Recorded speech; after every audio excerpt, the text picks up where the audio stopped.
बोलो सतगुरुदेव की जय। बंदी छोड़ कबीर परमेश्वर जी की जय। बंदी छोड़ गरीबदास जी महाराज की जय। स्वामी रामदेवानंद जी गुरु महाराज की जय। सर्व संतों की जय। सर्व भक्तों की जय। धर्मी पुरुषों की जय। श्री काशी धाम की जय। श्री छुडानी धाम की जय। श्री क्रोथा धाम की जय। श्री बरवाला धाम की जय। सत साहिब ग्रीब नमो नमो सतपुरुष को नमस्कार गुरु की नहीं। सुर नर मुनि जन साधुआ संतों सर्वस्दी नहीं। सतगुरु साहेब संत सब डंडो तुम प्रणाम। आगे पीछे मध्य हुए तिनको जा कुर्बान। नराकार निर्विषम काल जाल भय बंधनम। निर्लेपम निज निर्गुणम अकलनु बेशुंधनम। सोहम सुरति समापतम सकल समाना निर्तलय। उज्ज्वल हिरंबर हरदमम बेपरवा था है वार पार नहीं मध्यतम।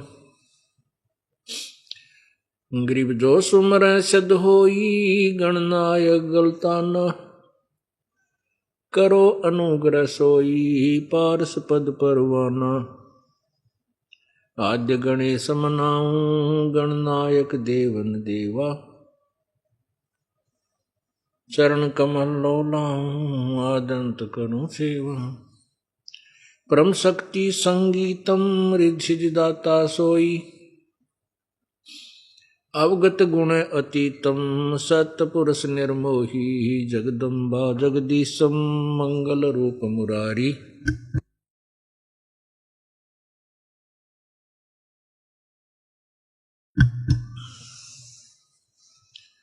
जगदम्बा जगदीशम मंगल रूप मुरारी।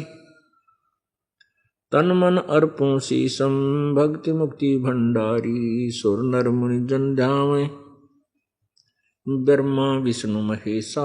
शेष सहस मुख गावे पूज आदि गणेशा। इंद्र कुबेर सरीखा वरुण धर्म राय ध्यावे।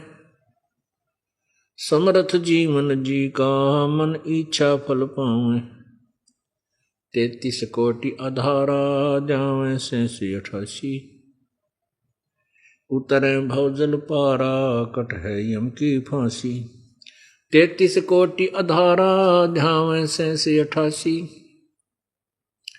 उतरे भवजल पारा कट है यम की फांसी। सत साहिब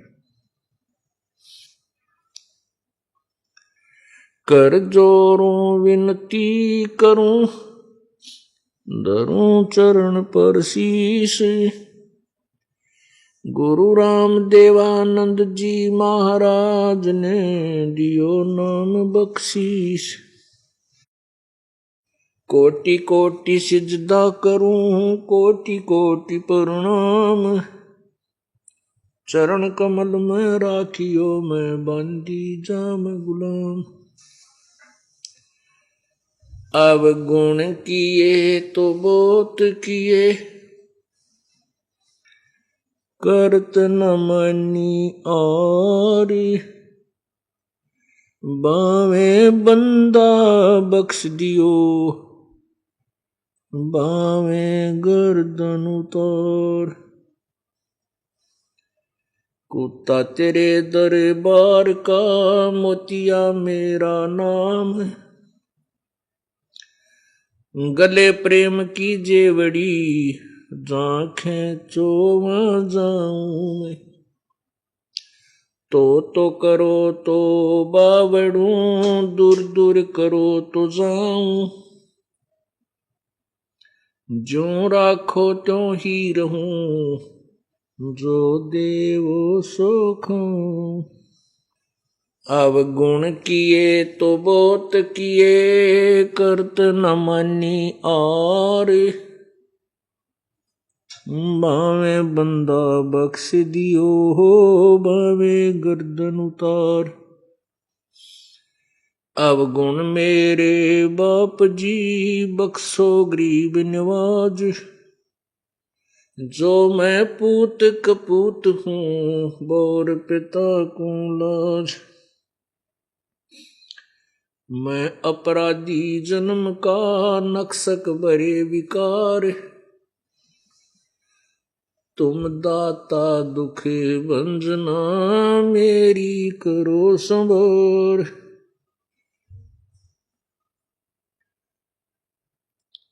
जय इब कै सतगुरु मिले सब दुख आँखों रो। चरणों ऊपर शीस धरूं कहूं जो कहनी हो। कबीर गुरु जी मिलेंगे पूछेंगे कुशलात। आद्य अंत की सब कहूं अपने दिल की बात। गुरु जी तुम ना भूलियो चाहे लाख लोग मिल जाएं। हमसे तुमको बहुत है तुमसे हमको नहीं। तुम्हारे विसारे क्या बने मैं किसकी शरण में जाऊं। शिव वृंच मुनि नारदा तिनके हृदय न समाऊं। बंदी छोड़ दयाल जी बंदी छोड़ दयाल जी तुम तक हमारी दौड़। जैसे कागज हाज का अब सूझे और न ठोर। बंदे तू कर बंदगी बंदे तू कर बंदगी जय चावे दीदार। अवसर मानुष जन्म का भाई मिले न बारंबार।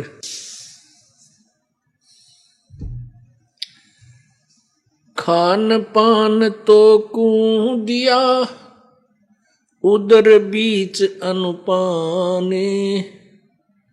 तिस समर्थ की बंदगी अब भूला क्यों शैतान। राम नाम रटते रहो जब तक घट में प्राण।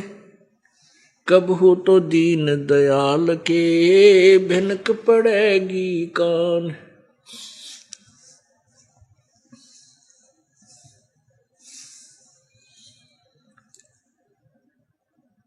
पृथ्वीपति चकवे गए जिनके चक्र चलंत।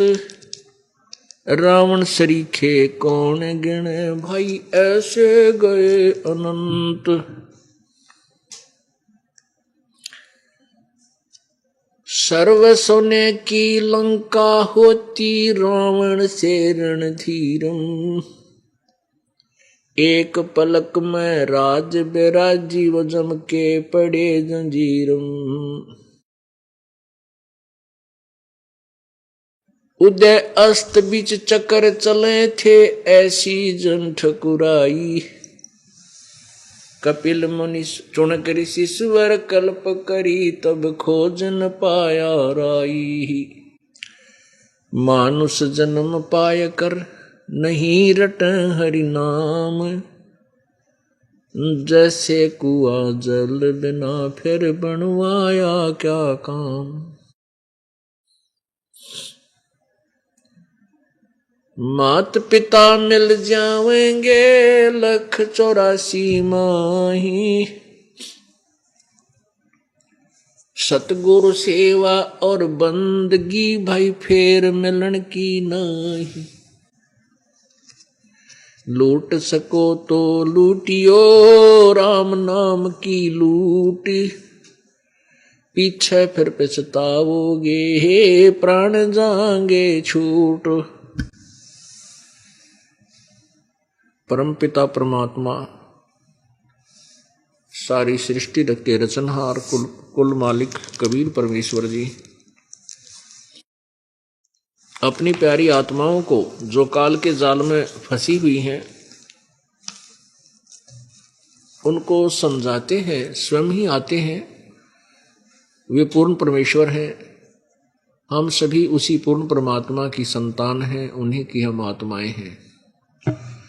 यह काल ने अपनी सूझबूझ से हमारा भिन्न भिन्न रूप बना दिया। जैसे कोई कुत्ता बना दिया, कोई गधा बना दिया, कोई सुअर सुअरी बना दी, कोई कुतिया बना दी, कोई चींटी, कोई हाथी, कोई शेर, कोई मानव बना दिया, स्त्री पुरुष बना दिए। हम उस परम पिता की संतान हैं जो कभी दुख नहीं देता, केवल सुख और प्यार ही देता है। हम उस लोक से आए हैं जहां हमें कोई दुख नहीं था, वहां मृत्यु और जन्म नहीं होता था, वहां किसी भी वस्तु का अभाव नहीं है, वहां हमें कोई भी कर्म नहीं करना पड़ता, वहां हम निष्कर्म में मुक्ति को प्राप्त करते हैं। प्रत्येक प्राणी चाहता है कि मैं कम से कम काम करूं, तनख्वाह घड़ी मिले, सुख सुविधा सारी हो, इसलिए अच्छी अच्छी पढ़ाई भी पढ़ते हैं, बहुत बड़े बिजनेस भी करते हैं,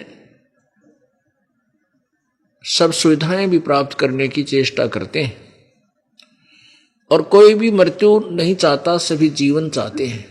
चाहे कोई 90 वर्ष की आयु को प्राप्त है, चाहे कोई 100 वर्ष की आयु भी पार कर चुका है, उसकी भी इच्छा रहती है कुछ श्वास और मिल जाए। एक प्रियव्रत नाम का साधक था, उसने 11 अरब वर्ष तक तपस्या की और 11 अरब वर्ष तक ही उसको राज्य प्राप्त हुआ, वो मनुष्य बना। जब उसको 11 अरब वर्ष भी पूरे हो गए, उसको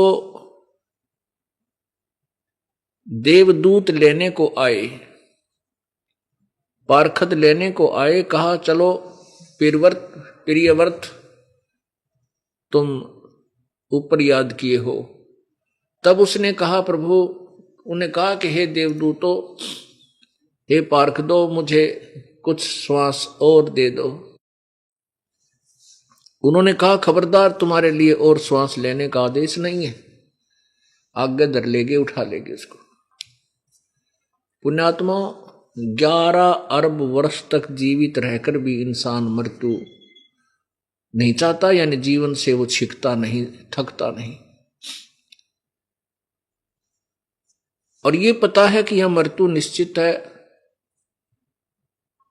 पक्का निश्चित है, इसमें कोई शक ही नहीं कि मरे जरूर गा इंसान। प्रत्येक प्राणी की मृत्यु होगी। फिर मरना क्यों नहीं चाहते हम? क्यों नहीं चाहते? क्योंकि हम ऐसे लोक में रहा करते थे जहां मृत्यु नहीं होती, और ये मरना हमें अच्छा नहीं लगता, ये गंवारा नहीं है। वो याद हमें है। परमात्मा हमें आकर के यही बताते हैं कि तुम उसी लोक में जाकर के इस मृत्यु के डर से मुक्त हो सकते हो, अन्यथा चाहे आप देवता बन जाओ, चाहे आप ब्रह्मा विष्णु महेश की पदवी भी प्राप्त कर लो, तो भी मृत्यु होगी।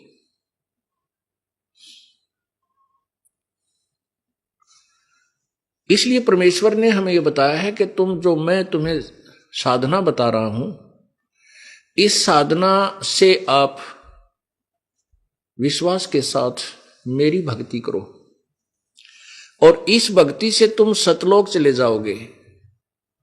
वहां जाने के बाद फिर तुम्हारी कभी मृत्यु नहीं होगी। और यहां रहोगे तो क्या क्या दुख होंगे तुम्हारे ऊपर, अपनी महिमा आप ही बताते हैं। प्रभु क्या कहते हैं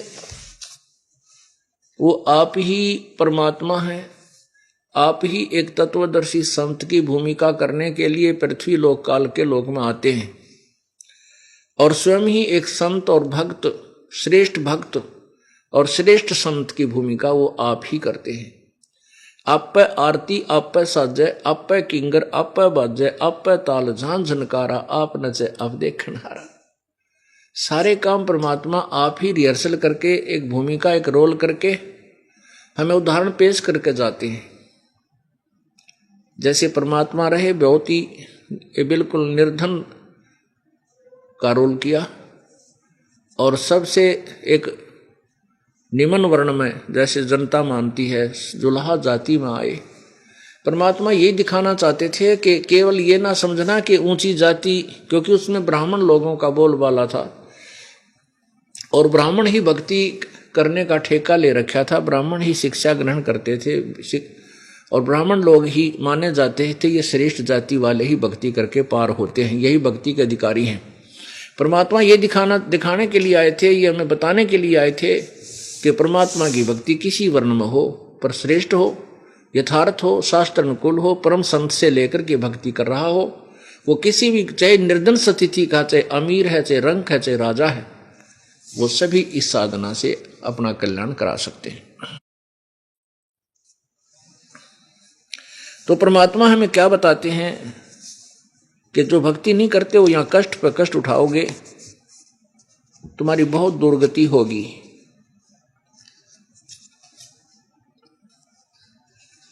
साहिब कहते हैं परमात्मा को, साहिब प्रभु, स्वामी, मालिक। जैसे हम सत साहिब बोलते हैं, सत साहिब, सत साहिब का अर्थ है सच्चा परमात्मा। सच्चा माने अविनाशी, सच्चा, सत्य, सत्य साहिब यानी अविनाशी परमात्मा।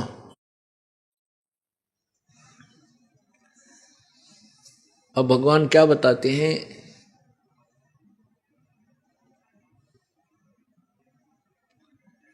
खान पान तो कूदिया उदर बीच अनुपाने, उस समर्थ की बंदगी तो भूल्या क्यों शैतान।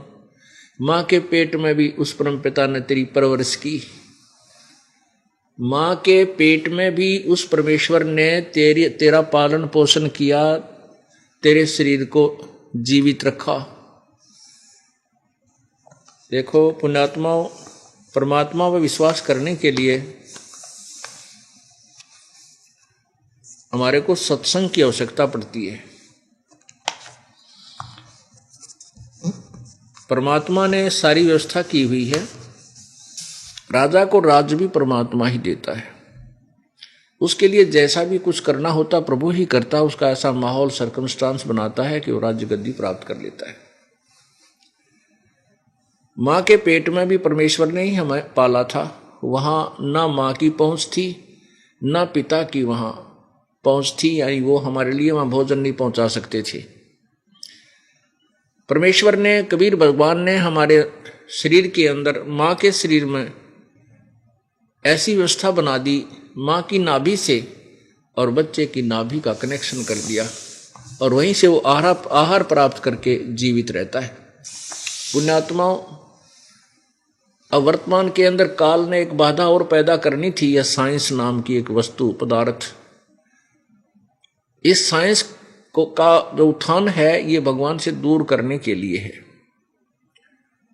ये सब गिफ्ट ये परमात्मा की है, प्रभु ने ही ये सब पदार्थ दिए हुए हैं जिसके ऊपर ये मानव अनुसंधान करके कुछ उपलब्धि कर रहा है।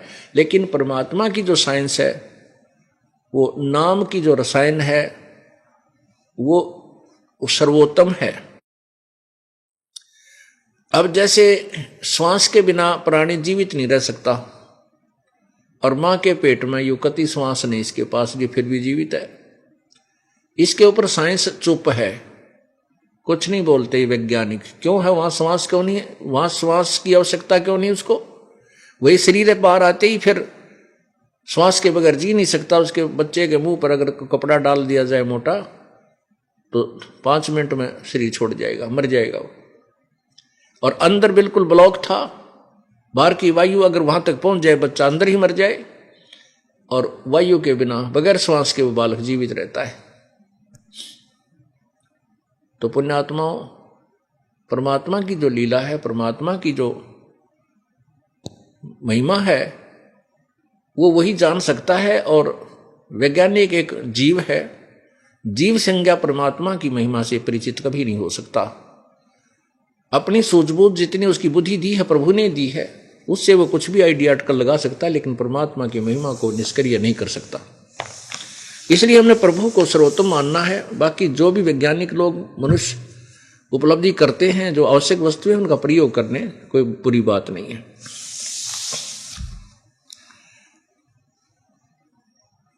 अब जैसे मां के पेट में परमात्मा ने हमें आहार दिया,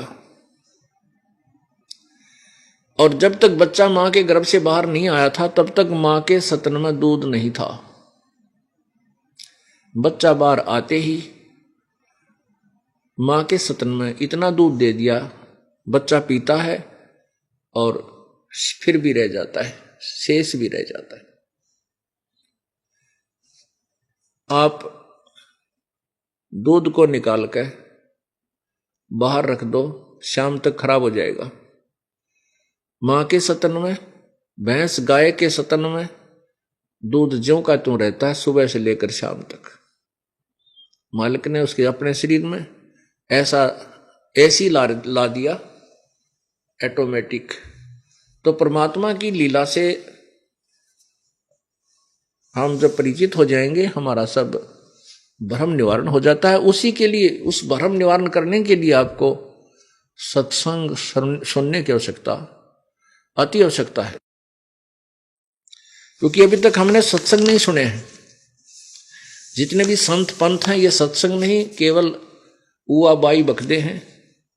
इनके पास कोई ज्ञान नहीं है, अज्ञान भरा हुआ है, जिस कारण से पूरा मानव समाज परमात्मा से दूर होता जा रहा है। पहले श्रद्धालु श्रद्धा करके किसी पंथ या संत की शरण में जाता है कि मैं परमात्मा पाऊं, कल्याण कराऊं।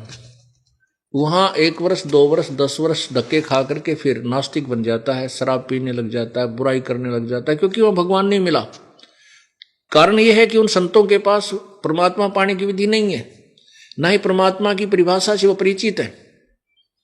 इसलिए मानव समाज बहुत ही पतन की तरफ अग्रसर हो रहा है।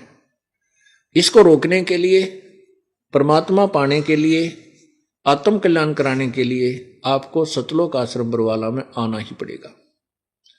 और इस दास का सत्संग, विश्व में केवल एक ही सत्संग है, बाकी सारा असंग है, वो कुसंग है। वहां सत्संग नहीं है, क्योंकि उनको किसी भी सदग्रंथ का यथार्थ ज्ञान नहीं है। दो संत पंथ जो महिमा गाते हैं भगवान की, वो परमात्मा की महिमा से बिल्कुल अपरिचित हैं, उनके पास कोई भक्ति मार्ग नहीं है। इसको चाहे आप ये समझो कि मैं अभिमान कर रहा हूं, नहीं, ये सत्य व्याख्यान कर रहा हूं कि सच्चाई यही है कि किसी के पास सच्चा ज्ञान नहीं है। अब परमात्मा क्या बताते हैं कि परमात्मा ही तेरे पल पल की खबर रखता है, जो भी तेरे भाग्य में संस्कार में है वो तुझे प्रभु ही देता है। एक पिता के 4 पुत्र और 2 पुत्रियां। पिता ने 6 के 6 संतान को एक जैसा प्यार दिया, एक जैसी परवरिश दी, एक ही स्कूल में, एक ही विद्यालय में उनको पढ़ने के लिए भेजा। एक लड़का IAS बन जाता है, दूसरा अध्यापक बनता है, तीसरा पढ़ाई छोड़ देता है, मजदूरी करता है, और एक बिल्कुल मेंटल हो जाता है। एक लड़की किसी अच्छे घर में ब्याही जाती है, एक ऐसे घर में ब्याही जाती है, 6 महीने विधवा हो जाती है। कहने का भाव ये है कि जैसा भी आपका संस्कार आपको वही मिला, ना आपका चाहा हुआ, ना आपका किया हुआ।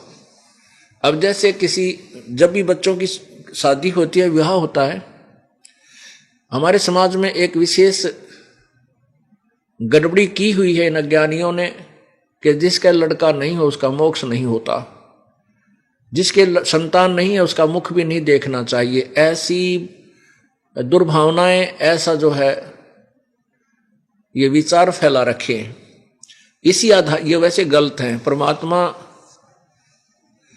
परमात्मा का जो यथार्थ ज्ञान है ये इसके विपरीत है कि लड़का हो या लड़की प्रभु गिफ्ट है, प्रभु की देन है, इसमें हमें कोई आनाकानी नहीं होनी चाहिए। और संतान है या ना हो ये पिछले संस्कार हैं। तत्वज्ञान के आधार पर जिनका संतान नहीं है उनका काम बहुत निकट लगा हुआ है, उनको ये सतभक्ति मिल जाती है, वो कल्याण आराम से करा सकते हैं, क्योंकि उनका पिछला उलझेड़ा अभी है नहीं। एक लेवा एक देवा दूतम, कोई किसी का पिता नहीं पूतम, ऋण संबंध जुड़ा एक ठाठा, अंत समय सब 12 बाटा। मात पिता तेरा कुटुंब कबीला, यो कोई दिन का मेला रे, यही मिलाया यही बिछुड़ जा, जागा हंस अकेला रे। पुण्यात्माओं, अपने अपने संस्कार हैं। आप देख रहे हो कोई एक पुत्र है, वो खूब सेवा करता है माता पिता की, अच्छी कमाई करता है, और पिताजी क्या करता है, शराब पीवे, ताश खेल, बोला तो लड़ाई करे, यानी बर्बाद कर रहा है। फिर बीमार हो जाता है, उसके ऊपर लाखों रुपये लगा देता है बेटा, क्योंकि लगाने चाहिए, अपने पिता की सेवा करना हमारा परम कर्तव्य है। तो वो पिताजी उस बेटे का कुछ मांगा था, पिछले जन्म का उसका लेन देन था, अब वो छाती पे बैठ कर खावे है, फिर बीमार हो गया, लाखों रुपये लगा दिए और मर गया। ऐसे ही एक पुत्र, पिताजी ने सारी उम्र माया जोड़ी, बेटा ने कम्मा हो गया, दारू पीवे, सिनेमा देखे, मोटरसाइकिल कार ले ली है, तेल फूके, और पिताजी का जी सूखे, वो लड़का सारे धन को बर्बाद कर रहा है। तो वो बेटा बाप पे पिछले जन्म का कुछ मांगा है, वो पूरे करके मरेगा। तो ऐसे ही परमात्मा ये कहना चाहते हैं, एक लेवा एक देवा दूतम, यहां कोई किसी का पिता नहीं पूतम। ये तो ऋण संबंध, ऋण माने आपके ऊपर कर्ज है एक दूसरे का, ऋण संबंधी जुड़ा एक ठाठा, और अंत समय सब 12 बाटा, 12 बाट। पिता की मृत्यु होगी, वो माना गधा बने, फिर समय आने पर पुत्र मर गया, वो माना कि कुत्ता बने, 12 बाट है, फिर सभी अपने अपने रास्ते चले जाएंगे। इसलिए परमात्मा हमें ये याद दिलाना चाहते हैं कि जिनका संतान नहीं है उनका पिछला उलझेड़ा नहीं है। यदि उनको ये सतभक्ति मिल जाए और समाज के ये नकली बोलों से वो बचा रहे कि संतान तो होनी चाहिए, संतान नहीं उसका ऐसा, उसका जीवन व्यर्थ है, तो इन बातों तक वो टल जा और माल्य के सत्संग के अंदर वो विशेष विचार अपने ध्यान धारण करे, विचारों पर विश्वास करे, तो उसकी तो बात बनी बनाई है। तो कहने का भाव ये है कि मान लीजिए बच्चों की शादी होगी, ब्याह हो गया, और विवाह होते वो क्या सोचते हैं, सबकी ये धारणा होती है कि भगवान एक लड़का दे।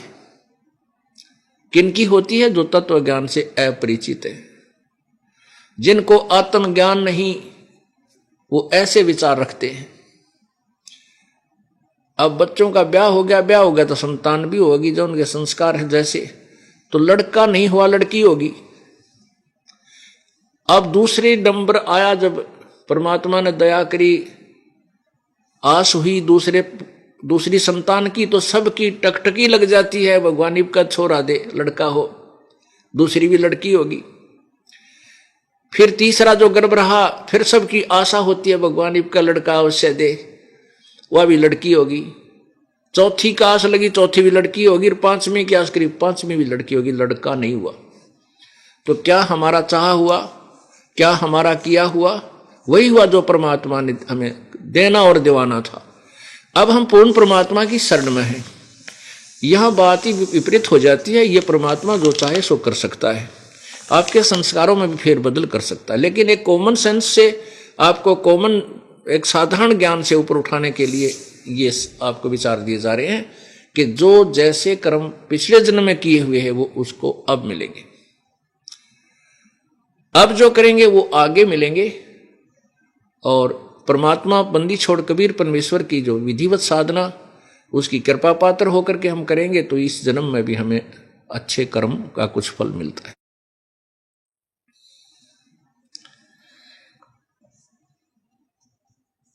तो क्या बताना चाहते थे, उन्होंने एक नियम बनाकर छोड़ रखा है, जैसे तोरी का बीज बना दिया, बेल या तोरी घिया घिया का बीज परमात्मा ने अपनी सबद शक्ति से बना दिया, उसके अंदर अपनी सबद शक्ति भर दी।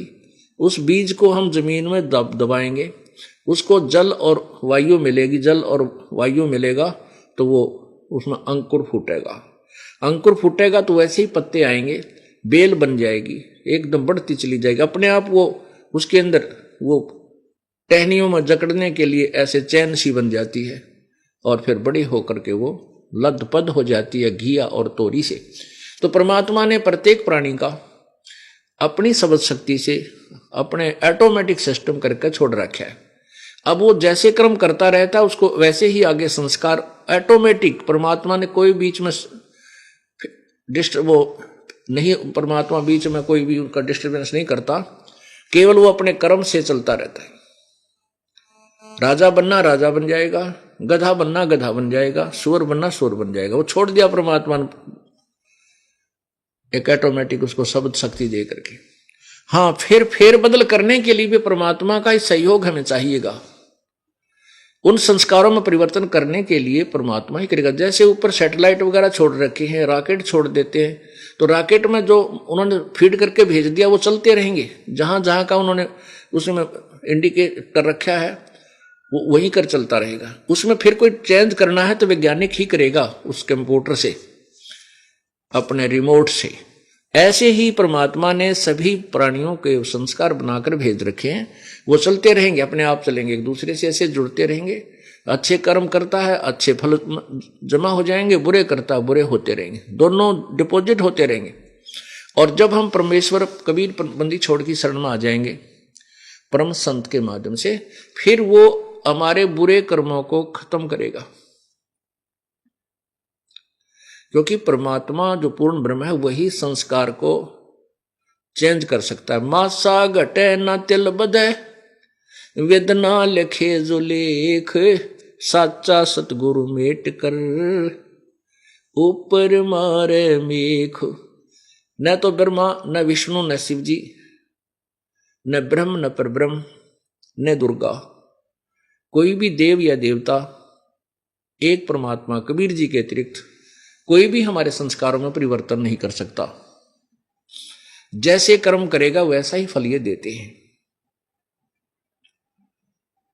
इसलिए हमें उस परमेश्वर की चाह है कि जो हमारे पाप कर्मों को विनाश करे, नष्ट करे और हमें काल के जाल से छुड़वा कर सतलोक पहुंचावे।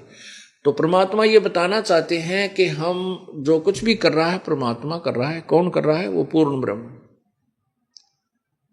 गीता अध्याय नंबर 15 के श्लोक नंबर 1 से 4 में कहा है कि ऊपर को जड़ वाला, ऊपर को जड़ और नीचे को तीनों गुण, रजगुण ब्रह्मा, सतगुण विष्णु, तमगुण शिव जी रूपी ये उल्टा लटका हुआ संसार रूपी वृक्ष है।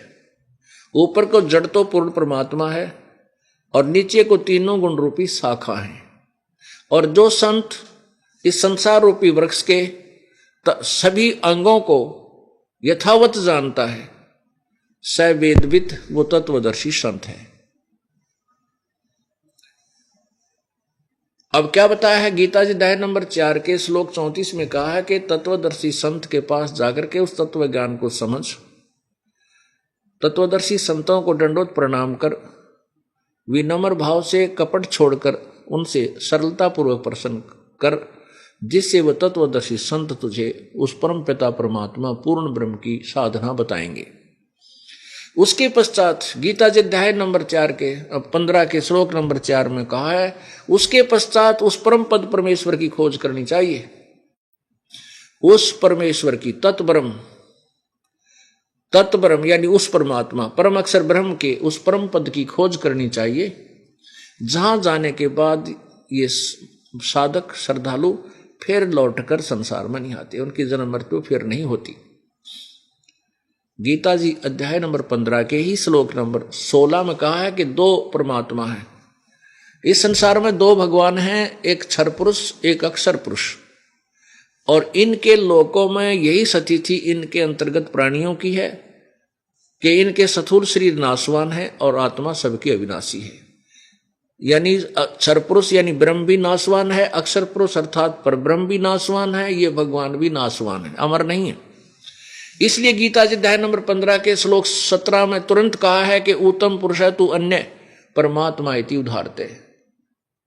यह लोकतर्यम अविश्य विभर्ति अव्यय ईश्वर है, जो तीनों लोकों में उत्तम पुरुष है तू अन्य, उत्तम पुरुष, उत्तम भगवान, पुरुषोत्तम, उत्तम पुरुष, पुरुषोत्तम, पुरुषोत्तम, पुरुषोत्तम माने सर्वश्रेष्ठ परमात्मा।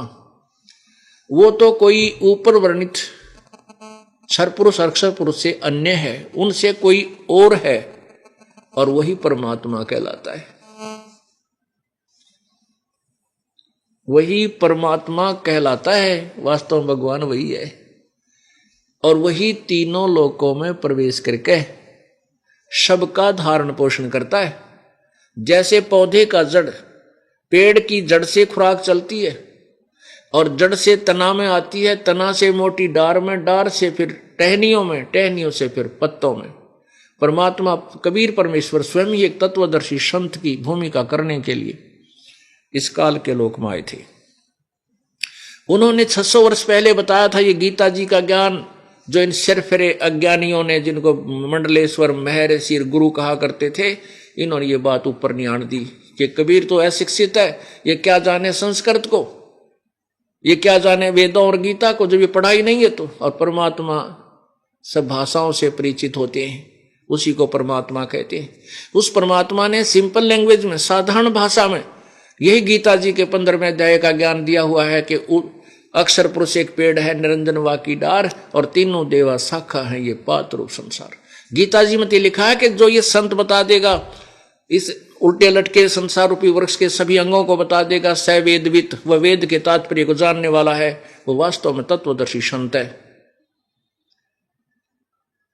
परमात्मा ने स्वयं बताया है कि जैसे जमीन से बाहर दिखाई देता है वो पेड़, वो सारा पेड़ होता है, तो नीचे तना जो है वो अक्षर पुरुष है, उस तने से आगे जो मोटी डार निकलती है वो क्षर पुरुष है, और उस डार के फिर 3 शाखाएं हैं, वो रजगुण ब्रह्मा, सतगुण विष्णु, तम गुण शिव जी हैं, और पात रूप संसार। अब जड़ कहां से है? वो नीचे अंडरग्राउंड है, अविजिबल है। ऐसे ही परमात्मा पूर्ण ब्रह्म सतलोक में है, जहां से ये संसार रूपी वृक्ष के तने यानी परब्रह्म में खुराक आती है, और परब्रह्म से फिर डार में आती है यानी ब्रह्म में आती है, ब्रह्मा विष्णु महेश के पिता में आती है, और ब्रह्म से फिर ब्रह्मा विष्णु महेश में आती है। ब्रह्मा विष्णु महेश से फिर हमें आगे मिलती है। लेकिन ये मिलती कैसे है? जैसे हम पौधा लाएंगे, जैसे हम आम का पौधा नर्सरी से ला करके और अपने आंगन में बीजेंगे, मिट्टी में, जमीन में गड्ढा बना करके, तो हम जड़ को, पौधे की मूल को जमीन में गाड़ेंगे, उसके ऊपर फिर पानी डालेंगे, सिंचाई करेंगे उस जड़ की, पूजा करेंगे जड़ की, और जड़ से खुराक चलेगी तना में, तना से जो है डार में, डार से फिर शाखाओं में, और शाखाओं से फिर पत्तों में, फिर वो पौधा बड़ा होगा, पेड़ बनेगा आम, और पेड़ बन के फिर टहनियों को फल लगेंगे। अब देखिएगा थोड़ा सा, परमात्मा ने बताया है, कबीर परमेश्वर ने बताया है, इस दास ने आपके समक्ष उसका केवल विस्तृत वर्णन किया है। अभी तक ये ज्ञान छुपा के रखना था, क्योंकि नकली संतों के हाथ लग जाता तो ये भी ढिढोरा पीटते पाते, और काल के दूत होते, इनके पास नाम ना अधिकार होता, और सभी को काल के जाल में फंसा कर रख लेते। प्रभु ने ये ज्ञान पहले दिया था, लेकिन इसको यथावत अभी बताने का आदेश दिया है। ये देखिएगा, ये है, ये समझिए उल्टा लटका हुआ संसार रूपी वृक्ष है। ये देखिएगा, ये जड़ जो जमीन से बाहर दिखाई देता है, ये एक पेड़ है पूरा। ये जो तना है ये अक्षर पुरुष है, इसको परब्रह्म भी कहते हैं, ये समझो। और इस तने से मोटी डार निकली, ये क्षर पुरुष है, अर्थात ये ब्रह्म है, जो गीता जी अध्याय नंबर 15 के श्लोक नंबर 16 में कहा है, क्षर पुरुष और अक्षर पुरुष ये 2 भगवान है, लेकिन उत्तम पुरुष है तो अन्य। इनसे दोनों से न्यारा उत्तम पुरुष कौन है? ये जड़ है। जो तीनों लोकों में प्रवेश करके सबका धारण पोषण करता। गीता जी अध्याय नंबर 15 के 16-17 का ये पूरा विवरण है। अब जड़ से खुराक चली, तना में आई, तना से फिर डार में, डार से फिर ब्रह्मा विष्णु महेश, रजगुण ब्रह्मा सतगुण विष्णु तमगुण शिव जी, रजगुण ब्रह्मा सतगुण विष्णु तमगुण शिव जी रूपी इन शाखाओं में आई। ये तना है अक्षर पुरुष, ये डार है ये ब्रह्म यानी क्षर पुरुष, और इस डार के 3 शाखा हैं। ये ब्रह्मा विष्णु महेश इस क्षर पुरुष यानी ब्रह्म के पुत्र हैं, गुण ब्रह्मा सतगुण विष्णु तमगुण शिव जी, और ये पात रूप संसार है। तो यहां से उत्तम पुरुष है तो अन्य, गीता जी अध्याय नंबर 15 के श्लोक 17 में उत्तम पुरुष है तो अन्य, इनसे अलग है उत्तम पुरुष, पुरुषोत्तम श्रेष्ठ प्रभु, और परमात्मा इति उदाहरते, इसको भगवान कहा जाता है। और यह लोक तरम अविश्य, तीनों लोकों में प्रवेश करके सबका धारण पोषण करता है। अविश्य विभर्ती, अवय ईश्वर है, वो अविनाशी भगवान है। अब जैसे हम अब ये नहीं समझना कि हम ब्रह्मा विष्णु महेश के विरोधी हैं। कई कहते हैं कि आपके गुरुदेव संत रामपाल जी तो जो है ब्रह्मा विष्णु महेश की पूजा करने को मना करते हैं। पूजा करने को तो मना करते हैं, लेकिन कहते हैं वो देवी देवताओं को छुड़वाते नहीं हैं। हम पूजा की विधि अकॉर्डिंग टू द शास्त्र करवाते हैं, जिससे आपका कल्याण संभव है, जो सद्ग्रंथ सभी बताते हैं। हम कैसे कराते हैं? जैसे हम पौधा लाए आम का, ये देखो ये एक आम का पौधा लाए, इसको हमने गमले में अर्थात मिट्टी में लगाया जमीन में, और इस पौधे का सिंचाई की जड़ की सिंचाई की, तो जड़ से खुराक चली, पौधा बड़ा हुआ। ये तीनों गुण रजगुण ब्रह्मा सतगुण विष्णु तमगुण शिव जी, रजगुण ब्रह्मा सतगुण विष्णु तमगुण शिव जी रूपी शाखा है। ये अक्षर पुरुष है तना, ये क्षर पुरुष है डार, इसमें से डार निकली, और ये 3 शाखाएं हैं, ये ब्रह्मा विष्णु महेश रूपी है। अब हमने पौधे की जड़ को पूजा, यानी पूर्ण परमात्मा की पूजा की शास्त्र अनुसार, तो इससे ये सारा अक्षर पुरुष में खुराक आई, फिर क्षर पुरुष में गई, क्षर पुरुष से फिर ब्रह्मा विष्णु महेश में गई, और हम यहां ऊपर हैं। तो अब ये समझो इसको कि जैसे ये ब्रह्मा विष्णु महेश इस संसार रूपी वृक्ष की टहनी है, तो टहनियों को हम तोड़ने के लिए नहीं कहते, इनको भगाने काट के फेंकने को नहीं कहते, हम केवल पूजा जड़ की करने को कहते हैं। इस जड़ की पूजा करने से ब्रह्मा विष्णु महेश फल देंगे, ना तो कति नहीं देंगे। अंडरस्टूड है। अब यहां हम पूर्ण परमात्मा की भक्ति करेंगे, उस भक्ति से हमारे संस्कार बनेंगे, ब्रह्मा विष्णु महेश के पास आएंगे और ये हमें फिर लाभ देंगे, अन्यथा नहीं देंगे। अब आप कैसे कर रहे हो, इसलिए हम कहते हैं ये गलत है। आप ऐसे कर रहे हो, आपने संसार रूपी पौधे को यानी इस भक्ति रूपी पौधे को उल्टा बीज रखा है। आप टहनियों को तो मिट्टी में गाड़ रहे हो और जड़ को ऊपर कर रहे हो, और टहनियों की पूजा कर रहे हो, ब्रह्मा विष्णु महेश की पूजा कर रहे हो, जिससे आपका भक्ति रूपी पौधा नष्ट हो गया, आपको कोई लाभ नहीं हो रहा। अब इतना ही कहता है ये दास कि आप इसको ऐसा कर लीजिए, बस नथिंग एल्स। ऐसा कर लीजिए, पूर्ण परमात्मा की भक्ति कीजिए, जो गीता जी में भी प्रमाण है, और उसके बाद आपकी सब संस्कार शुभ होकर के ब्रह्मा विष्णु महेश के पास आएंगे। ब्रह्मा विष्णु महेश आपको बिना मांगे फल देंगे, क्योंकि आपके संस्कार बन चुके हैं। यही गीता जी अध्याय नंबर 3 के श्लोक नंबर 10 से लेकर 15 तक कहा है कि तुम यज्ञों के द्वारा देवताओं को उन्नत करो। यज्ञ के द्वारा बढ़े हुए देवता तुम्हें बिना मांगे इच्छित भोग दिया करेंगे। गीता जी अध्याय नंबर 3 के श्लोक 14-15 में कहा कि सभी प्राणी अन्न से उत्पन्न होते हैं। अन्न की उत्पत्ति वर्षा से होती है, वर्षा यज्ञ से होती है। यज्ञ माने धार्मिक अनुष्ठानों से, और यज्ञ शुभ कर्म शास्त्र अनुकूल कर्म करने से यज्ञ संपूर्ण होती है। और कर्म लगाए ब्रह्म ने, इस काल ने, क्षर पुरुष ने, और क्षर पुरुष यानी ब्रह्म की उत्पत्ति हुई अक्षर पुरुष से, और वो सर्वगतम ब्रह्म यानी परम अक्षर ब्रह्म यानी पूर्ण परमात्मा ही सभी यज्ञों में प्रतिष्ठित है। अर्थात सभी धार्मिक अनुष्ठानों में उस पूर्ण परमात्मा को इष्ट मानकर ही पूजा करनी चाहिए, जिससे सभी देवता आपको प्रसन्न होंगे और वो आपको फिर फल देंगे, क्योंकि आपके संस्कार बन जाएंगे शुभ, उन शुभ संस्कारों का फल ये ब्रह्मा विष्णु महेश ही देते हैं, क्योंकि हम इनके लोक में रह रहे हैं।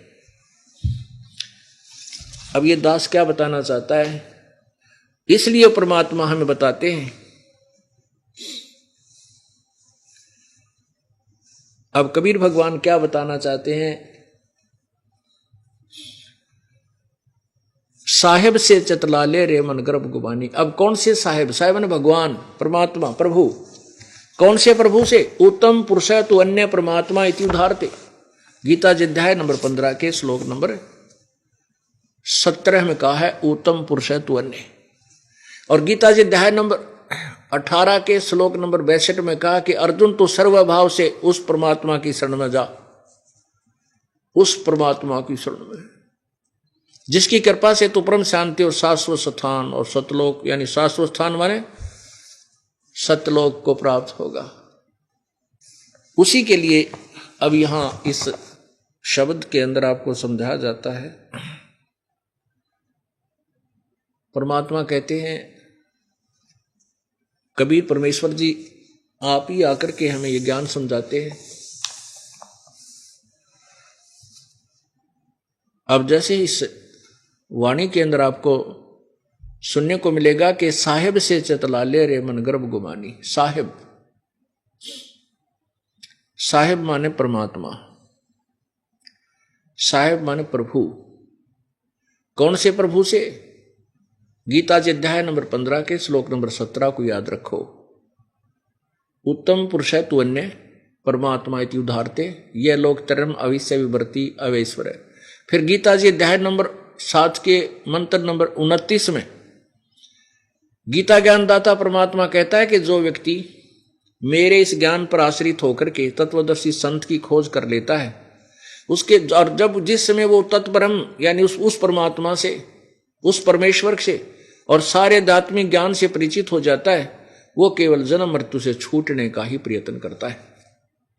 गीता जी अध्याय नंबर 8 के श्लोक नंबर 1 में अर्जुन ने पूछा कि किम तत्ब्रह्म पुरुषोत्तम, वो किम, वो तत्ब्रह्म कौन है, जिसके बारे में आपने 7वें अध्याय के 29वें श्लोक में कहा है कि उस तत्ब्रह्म की शरण में का ज्ञान होने के बाद फिर वो यहां नहीं रहेगा, वो जन्म मृत्यु से छूटने और जरा मरण से छूटने का प्रयत्न करता है।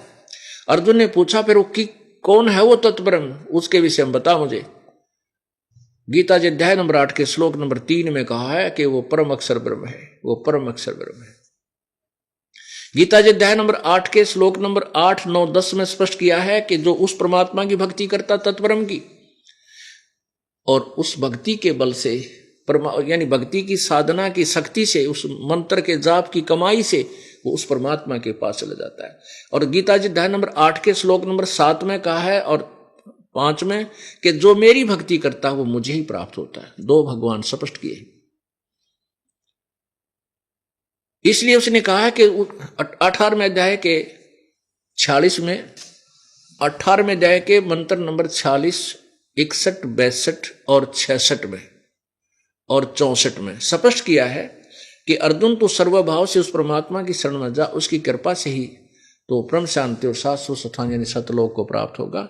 और वही परमात्मा सबको, सबके हृदय में है और वो सबको यंत्र की तरह संस्कार वर्ष घुमाता है। अब देखिएगा पवित्र गीता जी, पुण्यात्माओं, हमने परमात्मा पाना है। अब वो तत्व ज्ञान जो उलझा हुआ था, वो तत्व ज्ञान से वो ज्ञान स्पष्ट हो गया है, अज्ञान नष्ट हो चुका है। अब हमने केवल वही करना जो दास बतावे, जो हमारे सदग्रंथों से मेल खावे। फिर देखना कैसे मुक्ति ना होगी। असंग जन्म हो गए धक्के खात्या ने।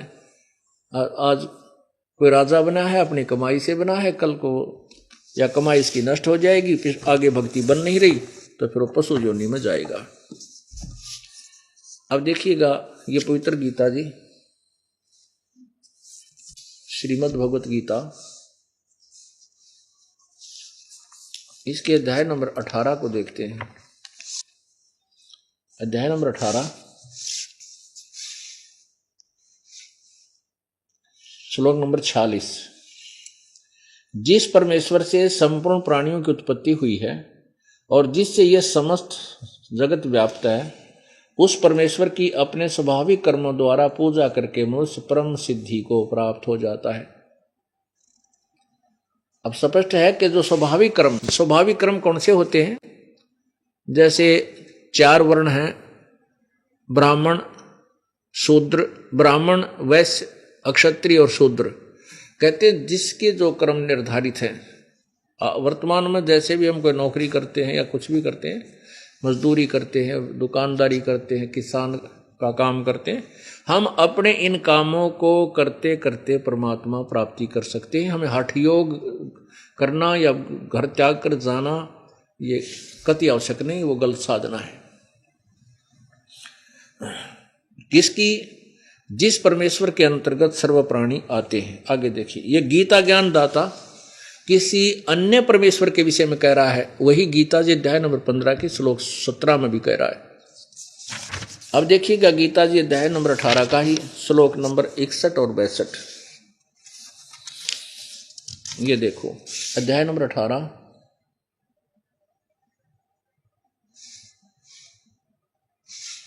और श्लोक नंबर 61। हे अर्जुन, अब शरीर रूप यंत्र में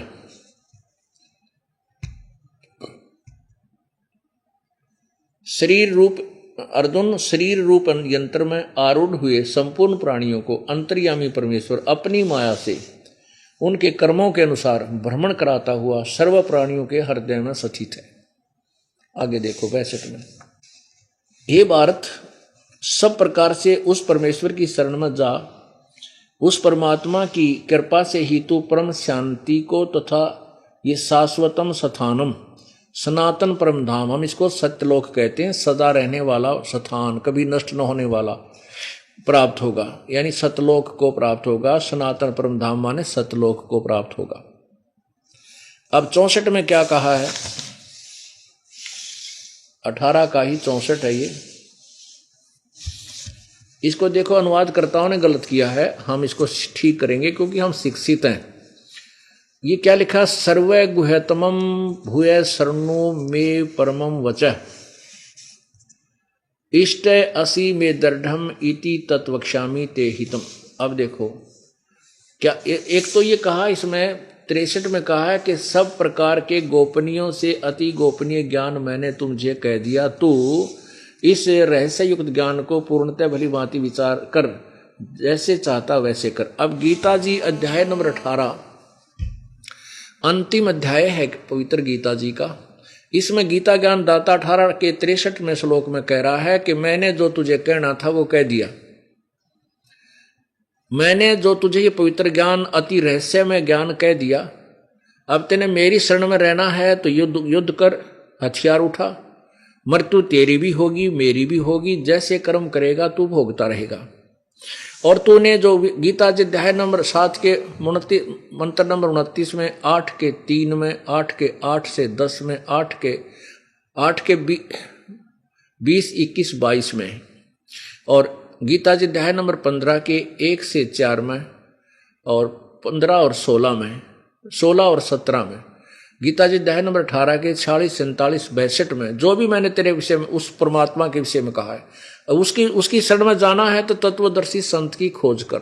गीता जी अध्याय नंबर 8 के श्लोक नंबर 13 में कहा है कि मेरा तो केवल एक ओम मंत्र है। ओम ओम इति एक अक्षरम व्याहरणम ब्रह्म व्याहरण माम अनुस्मरण यह प्रयाति तजन देहम सयाति परमाम गति। मेरा केवल एक ओम नाम है।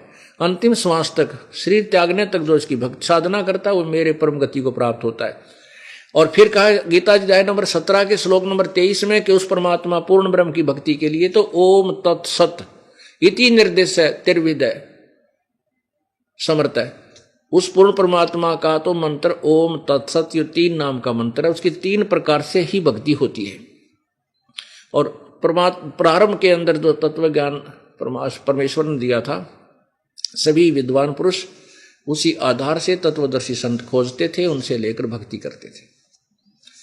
अब स्पष्ट हो गया कि गीता ज्ञान दाता कह रहा है कि मेरी भक्ति करनी है तो मेरे शरण में रह, मेरा केवल एक ओम नाम है। उस परमात्मा की भक्ति पूर्ण ब्रह्म की करनी है जिससे तेरा जन्म मृत्यु कभी नहीं होगा, उसकी भक्ति करनी है तो तत्वदर्शी संत की खोज कर। अब गीता जी अध्याय नंबर 18 के श्लोक नंबर 64 में एक और गुप्त बात बता रहा है गीता ज्ञानदाता कि मेरा भी पूज्य देव वही है जिसके विषय में 18वें अध्याय के 62वें श्लोक में तुझे कहा है कि उसकी शरण में जा सर्वभाव से और पूजा त्याग दे, बिल्कुल सबकी आस त्याग दे, केवल एक परमात्मा की साधना कर। अब 18वें अध्याय के 64 में मैं स्पष्ट किया है कि एक और गुप्त से गुप्त भेद बता दूं कि मेरा पूज्य देव भी वही है। ये देखो गीता जी अध्याय नंबर 18 का श्लोक नंबर 63 आपने पढ़ा, इस प्रकार यह गोपनीय से भी अति गोपनीय ज्ञान मैंने तुझसे कह दिया, जो गीता का ज्ञान कह दिया। इस रहस्य युक्त ज्ञान को पूर्णतः भली भांति विचार कर, जैसे चाहता वैसे कर ले। मेरी शरण में रहना है तो युद्ध कर, जन्म मृत्यु होती रहेगी, पूर्ण मोक्ष नहीं होगा।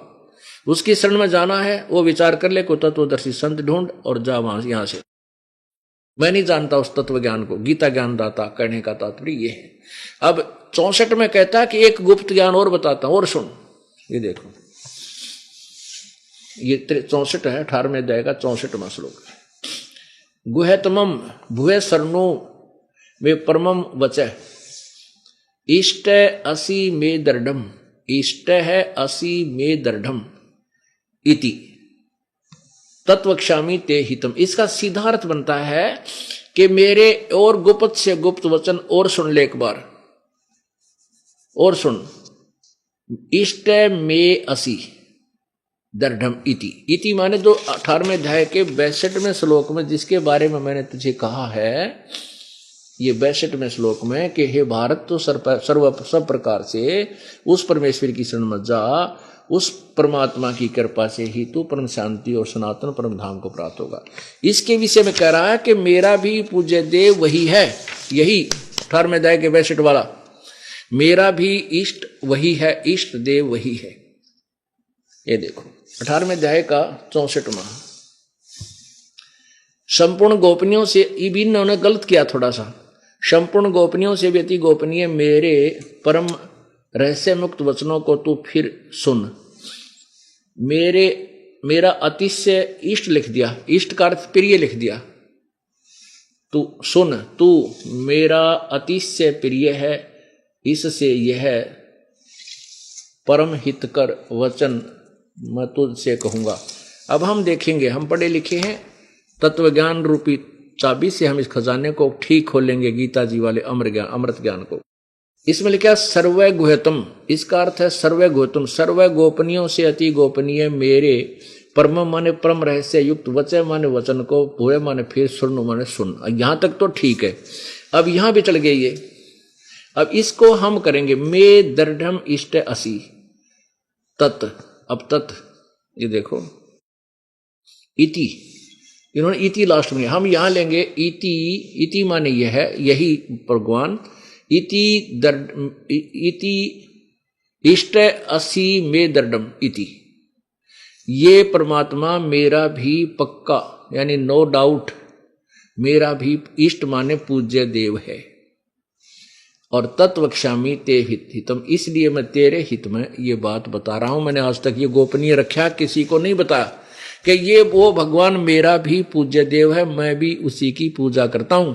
कबीर परमेश्वर ने गोरखनाथ जी से कहा था, यो जोत स्वरूपी तेरा अलख निरंजन ये विधरता जान हमारा। ये ब्रह्म भी कहते मेरी पूजा करता है, परमात्मा ने स्वयं बताया था।